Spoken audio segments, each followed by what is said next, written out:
Canberra Metalheads. The Archives. Me and You Season 2. Alright, let's kick it.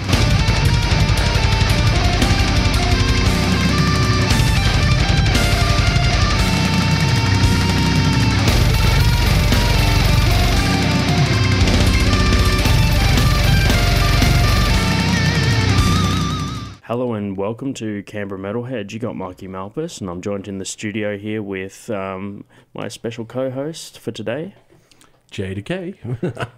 and representing Chasing Nimbus, we got Stewi Keyes.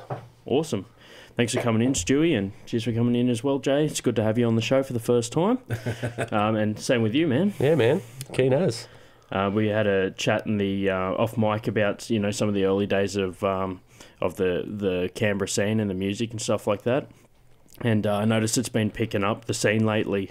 A few more gigs on, a lot more bands playing and things like that. Venues getting bigger, and that's how I came across you guys. Yeah, man, which is good. It's good to see that more people are actually heading to gigs and more people are actually willing to come together and make some music again, which is awesome. So, got to keep it going, keep it flowing.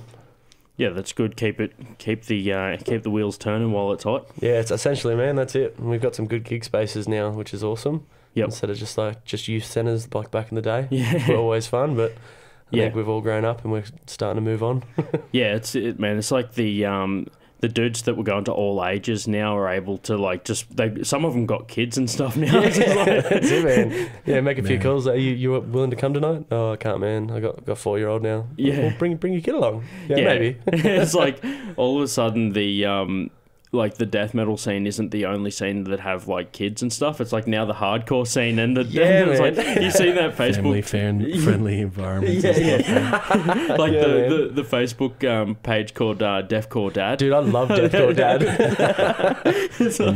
He's got some good stuff on there, man. It's like Sharpie from Boris the Blade has I think it's like a Instagram like a hashtag or something. Sharpie the Dad. Sharpie the Dad. Because he's like Sharpie the Blade. Now he's just Sharpie the Dad. Sharpie the Dad. Which is rad, man. Yeah, that's awesome. Yeah. Shout out to Sharpie. Yeah, man. Actually, we had him on the show in a previous one before he had the kid, man. So it's cool to see everything's going well. Well, that's it, man. So yeah, but that's it. I caught you at the previous gig at the basement a couple of weeks ago. It's like a Sunday gig, like it was a. Was that the festival? That's right. Yeah, it's the music yeah. festival. Yeah, so it was pretty massive gig. Lot of bands on there. Yeah, there was heaps of bands on, man, which is awesome. And like the cool thing is like a few of those festivals that I've been to over the couple of years, like the first one I ever went to, like maybe like 4 or 5 years ago, there was maybe like 2-3 people at the start of the gig, and then as years progress, like there's more and more people as soon as doors open, which is awesome to see. Yep. Like the second the band comes on, everyone's all about it.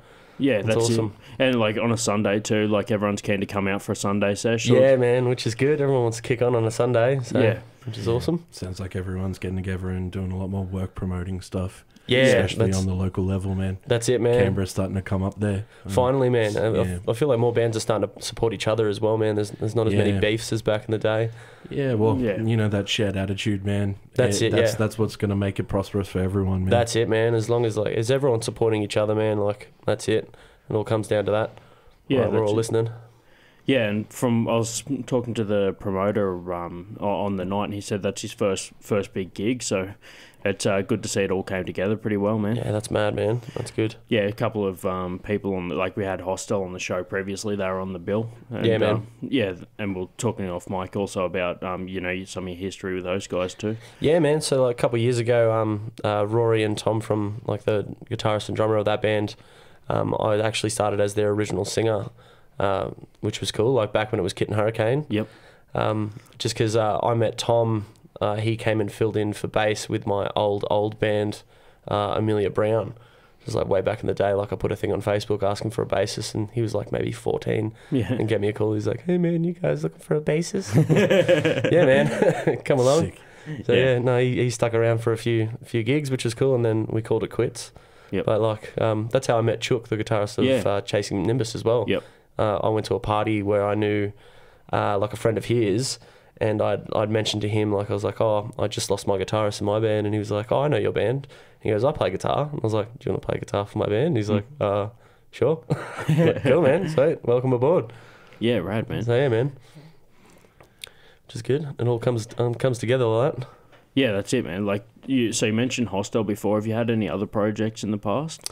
Besides Hostel and Amelia Brown, I've been in like a few other like local bands over the years. Like I was in a band like from school. It was called Morzu, which was very basic as band. Back in the day, like kind of playing real new metal-y kind of stuff. Rad, man. That's all Everyone's got that first one, dude. Like when I was in high school, me and a bunch of mates all got together and we used to just play like random songs, and we played. We're just doing like random Nirvana covers and stuff, dude. And we called ourselves the Violent Smurfs. That's a mad. What a rad name, dude. Smurfs, I just remember the guitarist at the time. He still plays guitar. Actually, he's pretty rad. So like he does like acoustic guitar, and he just does solo stuff now, man. But yeah, he was just like, we're sitting there trying to think, oh, what do we like? We do this pretty much every lunchtime at school. Like, what do you want to call it? And he goes, imagine Smurfs getting violent. That'd be hectic, eh? Smurf Just like, let's just do it, man.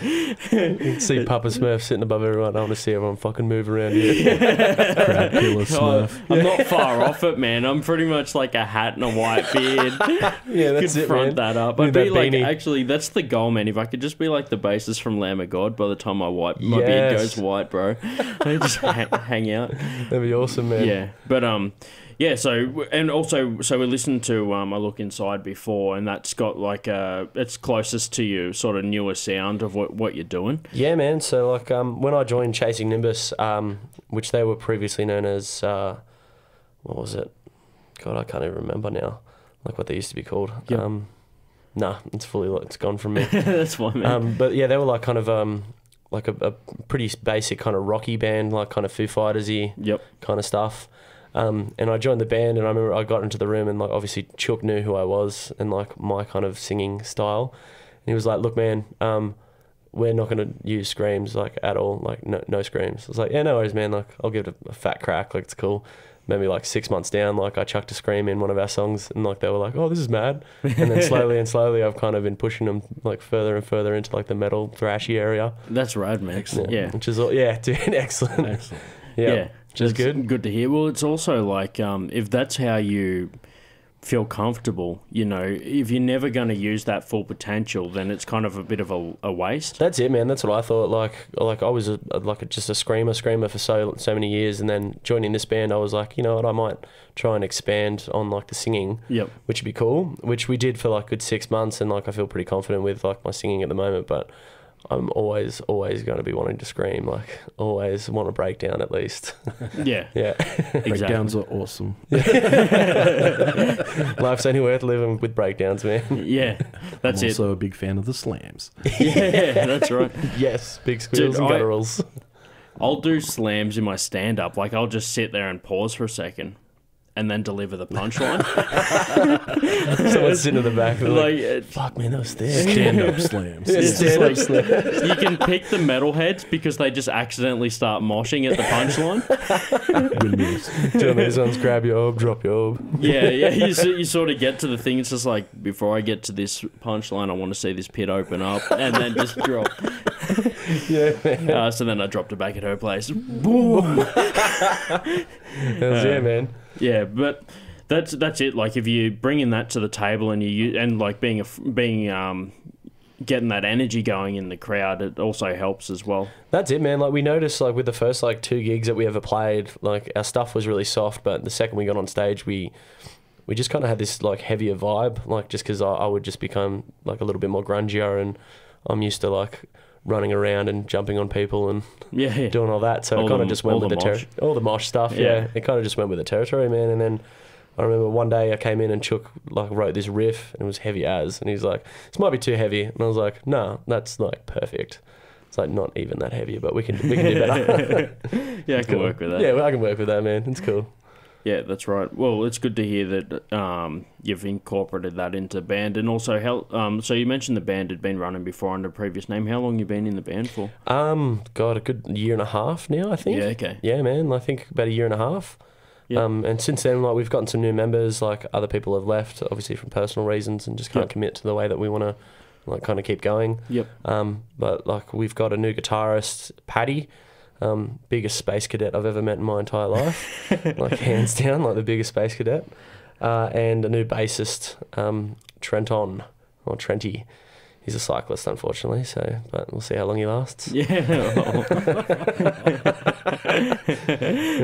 Yeah. That's good, man.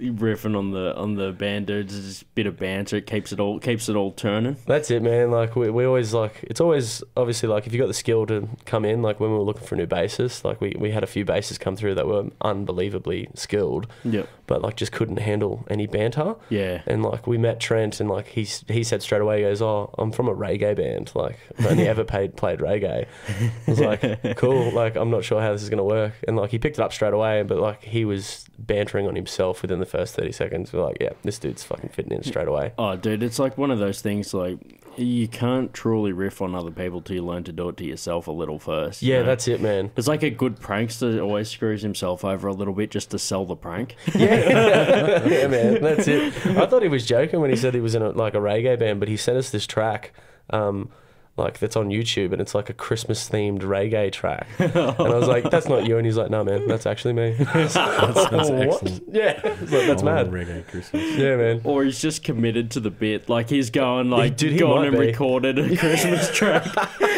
He might be, man. But there's nothing worse than being stuck in a tour bus with uptight dudes, man. Yeah, that's dude. You know what I mean? Definitely, man. Yeah. Completely agree. It makes tour life excellent when you're hanging with your bros and everyone's having a good time. Yeah, man. Yeah. As long as you can have a good laugh, man, and especially laugh at yourself. If you get your dick caught in your zipper, like it's definitely the way you want to be, man. That sounds painful. It is painfully funny. Got to do what you got to do to get paid in the music industry. That's it, man. That's our niche. Yeah. Yeah, like I've had that same kind of touring experiences, people talking about having to get, you know, a bunch of dudes to go around Australia or even around the world, and you definitely need to have that like ability to break it up. It's like when I was talking to the guys from Archspire, they said that they have like random little games like that they have to explain to the other bands like why they're doing it. Like, it's just, they even did it on the show, man. So like there's this specific word that whenever one of the other members say it, the other dudes have to call him out on it. But the goal is to try and slip that word into a conversation somewhere, man, without getting called on it. That sounds pretty fun. That's actually a really good game, it's man. Just like, man, when you're sitting in like a tour bus just like getting sick of playing like I Spy and stuff, you got to start making your own fun. But yeah, man. you know you've done it well when you need to explain to the other bands, oh, it's just a thing we're doing. Just a thing that we're doing, man. God, when we played in Sydney, man, I tried like on the way there, like I tried to do a game of I Spy. Yeah, it was like I Spy with my little, just on the random of the road because everyone was being quiet, and it took maybe like 30 seconds or so. Like I was just sitting there quiet, and they're like, "Yeah, shut the fuck up, Stu." Like, hey man, I tried. Yeah, and they're like, "What would you rather?" And I was like, "Okay, so we're playing that game now." And they're like, "Yeah, man, you can shush." Yeah, dude, would you rather can get real out of hand. The thing is, with I Spy on the road, you got to choose something that's not going to be gone in a couple of seconds. Yeah. So like, it's pretty much refined to stuff in the car. Yeah, that's what mine was. Unless you just like something that's green, and they're like, "Okay, I'll just wait till there's no trees," and be like, "Where's your thing?" Yeah, where is it? Where's it at now? We're in a white Hertz fan. There's no green in here. So it sounds like you've been in the studio a bit with you guys. Yeah, man. You got any studio antics from that? Yeah, there's been a few, man. So like as soon as we got into the studio, like our drummer, like we constantly give him crap about how awesomely skilled he isn't. And like it's not that he's not a good drummer, like, because he is. He's actually really great, but he always falls back on like to the same beat every time. And like, let's try something different here, and he'll play the same thing over and over and over again. And like last time we went in, like my brother, he's a drummer, and like he's very, very good metal drummer. And like I got there to the studio before he got, like our Scotty drummer got there, and I was like, just jump on the drums and like pretend like we're recording, man. Like just do some blast beats or something. He's like, yeah, no worries. He's like jumps on there, starts like cracking out the thing. He walked in, he's like, what's this? I was like, oh, I didn't think you were coming in today, man. He's like, are you serious? I was like, oh, yeah, man. Sorry. He's like, no. Classic pranks. Yeah, got it, man. Excellent. Keep on your toes. Yeah. Dude, that's perfect. Oh, I didn't think you were going to be home yet. I'm sorry. Yeah, I'm sorry. I thought I had a couple of hours yet. Yeah, oh, sorry, man. We were just going to, kind of continue on without you. Next minute, he's following you with a drone, just crying into a webcam. Man, I wouldn't put it past him, you might. Yeah, so we mentioned before that you had some studio time as well. Like, I found the Triple J Unearthed stuff, which is where I picked up 3 of the tracks for today's show, which were listed on there. I noticed one of them sticks out, which is at the top of the show, which is the grind. That one there's got like kind of more of like a catchy groove kind of feel to it. Yeah, with, man. With the with that riff in there, which is a killer riff. But I noticed the other two are different to that. Is there like, are you moving more towards a different sound or? Yeah, man. So that song, The Grind, like we definitely trying to stick away from that. It was from like a previous riff from their old band. Yep. And like we wanted to see if we can use it. We had some extra studio time when we were recording those 2 songs, and I kind of like just came up with the lyrics on the spot, like 'cause I didn't know what else to do, and it came out. It sounded alright maybe for the first couple of days. You're like, yeah, that sounds pretty good, and then after a week, I was like, man, I really hate that song. It sucks. Yeah. So no, it was good that we got those back, man, because it was all like live recordings that we did, and then we got it back and we had a real think about like where we wanted to kind of direct our like the music. Yep. And definitely like Long Walk Home and I Look Inside is definitely where we're kind of heading towards. Well, it's listed here like under the genre you got metal and rock. I feel like rock is more so like that track, and then the other 2 are more along the metal side. So. Yeah, definitely, man. Yeah. So like I think when they were writing that, they were kind of thinking more like Foo Fighters kind of style, Nirvana-y kind of style stuff, and I mean, it suited alright for a while, but it just doesn't kind of suit my vocals or like the direction that we're going to go with now. So, which is cool. Yeah, cool. Well, it's good to see the progression of the band and stepping into what you're doing, and obviously bringing some more heat to the stage. Yeah, definitely, man. And you mentioned before also that you got some recording under your belt as well. Yeah. Moving on into like a more future sound, like similar to that. How's the recording process going? It's going great, man. Like we got into the recording studio this time with a little bit like way more time on our hands. So like we wanted to kind of really step by step each song and rewrite some things, and which we've done, which is awesome. Like because going from where we were, I was kind of trying to step the boys towards more of a Every Time I Die kind of feel, like thrashy, kind of rocky, kind of just unpredictable kind of stuff. Yep. And the sound that we're getting out of it now is pretty much completely that. Like it's really thrashy and like well formed in parts, but like really kind of, I don't know, I had to say it, like not as many breakdowns, but really. It's a really emotionally charged album, I'd say. Like every song's got something really underlined, big meaning for myself. So, cool. Yeah, helps get behind it with that passion when you've got more invested in it. That's it, man. And like I said before, that the grind song, like I had nothing written for that. I just kind of came up with stuff on the spot. Yep. And it's not that I didn't like the fact that I could write stuff off the spot. It's just it doesn't really have content for me. Yeah. And I like to have something that's got some content behind it. Like so you can sort of back it. You can vouch for it. Yeah, that's it, man. Like try and get more emotion out into the vocals, and especially in the riffs that we're playing as well. Cool. Well, I chose it for the intro to the show just because I love the riff in it, but it's good to hear a bit of the backstory and give it a bit more feel.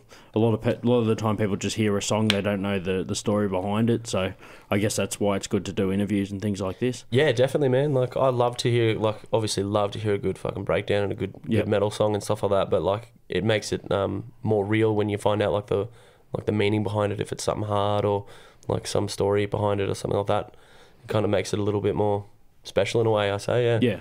Yeah, we spoke earlier about the dudes from Hostile, and they've got a lot of that and they even say on stage, like, you know, this song's about this and things like that, and brings a lot more feel to it. Yeah, man. Because you can kind of, like, it makes it more relatable. That's it. Like, you can see that, like, not only are they passionate about music, but they've also got other passions that they're willing to kind of put there. Yep. They're like just putting it out there. Just putting it out there, man, which is that's sharing an event. Yeah, man. You know, or something. Something that's happening. Also, a lot of things when you're writing like metaphors, you know, and like trying to give people context to that, so they understand the deeper meaning That's always a good thing. Definitely, man. Especially in like my band, we do a lot of like death metal stuff, and so we don't actually sing about just killing things and blah blah blah. You know, all our stuff's are actually like metaphors for real life events. That's it, man. And yeah, trying to explain that to people, it sometimes comes through, sometimes it doesn't. But yeah, but I really enjoyed listening to I don't know, the first track, I Look Inside. Yeah, yeah, man. Yeah, I really dug it, man. I first time I heard it today, but man, I was impressed. Oh, cheers, man. Where'd you guys record that one? So we recorded that at in a garage in Watson, I think it was. Oh, really? Yeah, man. Like what was his name? I can't remember his name. Like the physical edition of GarageBand. Yeah, like pretty much, man. Like we hooked up with this guy. He was like, "Yeah, man, I'm like willing to record you guys."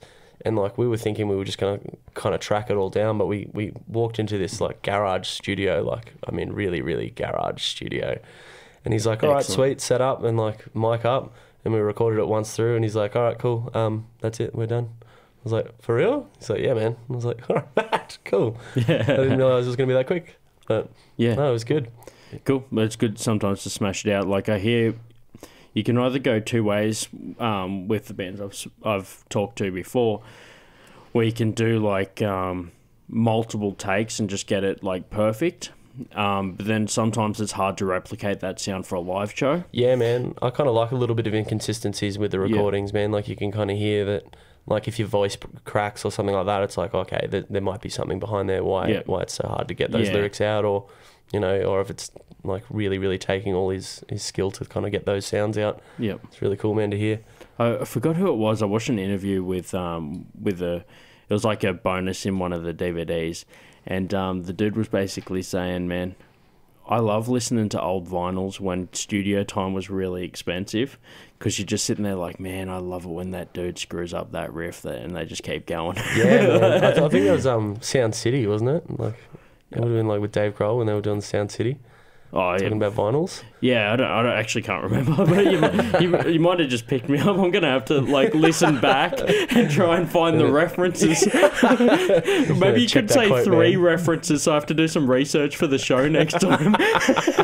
Yeah, man. Bloody hell. With a lot of the more sterile stuff, like overly produced stuff, producers actually get people to go and like run around the block like that. Have you seen that one with like the dude from Lamb of God? Yeah, Randy. And the machine, and he's like, run around the block, do it again, now vomit, now do your vocal sec. You know what I mean? And that kind of pushes that try to get that capture, that raw sound, man, that he's got. Yeah, definitely, man. Because like it's one thing, like obviously getting into the studio, it's real relaxed, and you're just gonna record some vocals. Like obviously when you get on stage, man, there's like, you got the hype, you got like, oh, you can't mess this up, and like I've got to make sure everyone's enjoying it, and my vocals are on point. So like you've always got that kind of, you know, extra sound when you're vibing on stage, man. Like, which is, you got to try and capture that in a live recording. It's hard. Yeah, actually, a little secret insider, I guess. The guys from Clarity Chaos invited me down to watch them do the recording. I shared a little snip of it on the Instagram and Facebook, and where they're recording it is not, the dude hasn't done metal before. It's his first metal band, and it adds this extra dynamic to it, because he's usually doing like, you know, really sort of like clean like blues and all that sort of stuff. And yeah, just talking to those guys, they said that they went in, nailed it, like happy with it and everything, and he's just like, cool, all right, come back tomorrow, we're going to do it again. True. And they were just like, yep, all right, like let's do it. I went down there and I've got a really good clean sound, and like it's just, the sample so far is really rad. So that's, I know that like dynamic of like, all right, you can either come in, smash it out, you know, give it a feel, or do it multiple times, but then sort of have like the best time and not make like a Frankenstein of all the good times, but just choose the best out of every time. Yeah, man. So definitely. It's still one take, but it's like the best take. The best takes out of all of it, yeah. Yeah. That's cool, man. Yeah, it's interesting. Dude, it's like playing. I used to play golf, man, and you used to have like if you lost a ball, you'd just hit another one in case you never found it. That's it. It's like, see, a lot of people play golf without knowing that rule, but I managed to find that in the first few weeks. Like, oh, really? Yeah, like I didn't know the that. secret to like the underground golf scene. You just need to be really terrible at golf, and you find all these secret rules, man. Man, I've been carrying an extra ball with me and like just planning it. I mean, that's where it was. Yeah, see, I wasn't quite that smart, man. It's like, yet again, my honesty screwed me out of 3 points. Oh, man. To the last game of golf I played, I won a bet against my best friend and he had to get a golf ball tattooed on him. Oh, really? It was awesome, yeah. Don't you just love it when you, like, got room to get random tattoos like that? Like, I loved it. like, one day I'll get to the point where, like, I would like to get to the point where I have enough tattoos where I can be like, man, I'd love to get a golf ball tattoo on me, bro, but I haven't got any room for it. I'm sorry. That's like the way to get out of every bad bet. Just get completely covered in tattoos so you got no room for anyone to screw you. Dude, I got heaps of bad tattoos, man. Like, I got at least 3 on my arm, like, that I got when I was really, really drunk. I don't regret them. Everyone's like, you should probably get those covered up. I'm like, nah, no way. That's part of the story, man. That's it, man. Yeah. Like, I've got Property of Glenn tattooed on my butt. Like, he's my old guitarist from like one of my old bands I was in. He bet that I couldn't grow a beard for 6 months. My facial hair grows really quick. I lasted like 2 weeks. Yeah. Shaved it and then went and got it done. So yeah, cool, man. Yeah, man. Then we stopped talking. I haven't spoken to him in about 6 years. Honestly, he's already marked his territory, man. He did, man. Then he gone moved to on Melbourne. to claim more. He did, man. They got that old rule, like, don't get someone's name tattooed on you. You'll stop talking to him. I was like, nah, it'll be right. Literally, like a week later. Haven't spoken to him since. Oh, well, man, it's been fun. Just like good seeing you bloody get your tattoo now. Yeah, that's it. I'll catch you later, man. Yeah. You got some with life. You got some corn tattoos there, man. I seen you got a couple references there. Yeah, man.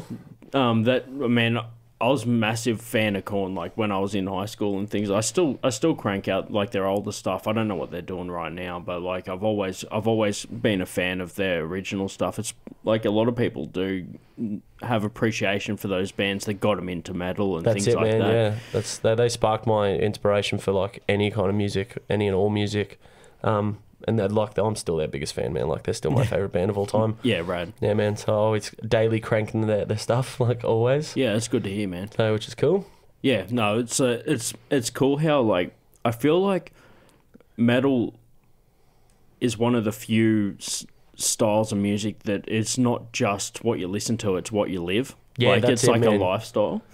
It's like you know the amount of people I see with like metal tattoos related to bands, things like that, and it's like not just what you put on the car when you're driving to work. No, man, it's not, everything. You live it, dude. Your shirts, your pants, like we're saying off mic, like your shorts. You get like moss shorts you and get stuff. Your moss shorts, man. Yeah, of course. Like, keep those. I don't walk out of the house with at least 2 points of merch. Like, dude, same here, man. I have to be wearing at least like one band shirt or like something to do with it. Yeah. Well, that's like we had this joke where so a local band, Namaza, put out G-strings. So if you were only wearing one visible point of merch, you could just smile and say, like, assume what the second one was. Wearing their G-strings. Yeah. So you already at least got 1 point covered. Oh, that's mad, man. I saw recently you can get socks with, like, people's faces on it. Yeah, yeah. And I've been thinking, like, you know what? That would be a good piece of merch, man. Like, just socks. just with your face all over. Yeah, man. Well, I got a photo in particular, like, a couple of years ago, like, where I was really bent out of shape, like, on my 21st birthday, and someone got a photo of me, and I'm unrecognizable. So I was like, that'll be definitely the one that I'm going to put on a t-shirt or a sock or something like that. You get people wearing the socks, they become a thing, and then people just don't recognize you because you don't look like the photo. No, I fully don't, man. Only like my close mates are like, oh, that's Stewie's low point. That's where he was at. Yeah, I guess that's the advantage of everyone having phones and cameras on them these days. You can capture moments like that. Yeah, man. Oh, dude. Like any other time in history that would have gone unnoticed. But like, I know, yeah. Things these days change, man. Like, a friend of mine did X Factor a couple of years ago. Yeah. And like he actually got on like to X Factor and like did the show and stuff like that. And he called me mid-show and he's like, so they're doing like a background check and stuff like that. Can you delete everything off your phone? And I was like, yeah, for like $20,000. He's like, no, seriously, man, do it. And I was like, no. I might upload it, man.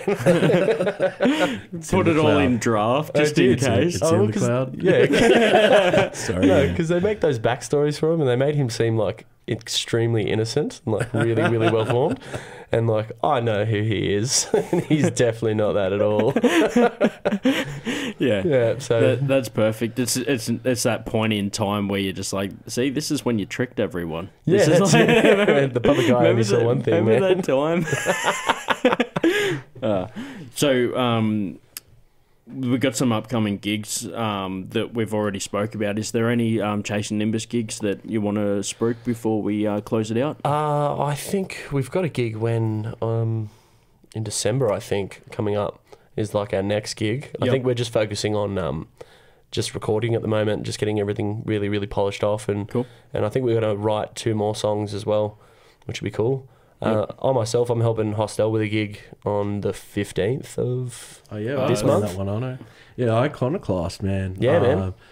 Who else? I think it's Wraith. Wraith, Deathbeds, us, and Hostel. Hostel, Yep. Yeah, I'm looking forward to that. Dude, one. That's the I am too, 13th of November. I've got tickets for that right? pre-sales if anyone wants one. Yeah, I got some as Just well. hit me up. Yeah, hit me up. Hit us up. Yeah. Fuck. I feel like the odd one out. I have no tickets ready for pre-sale, but you can hit either of these guys up. Do you want to buy a ticket, man?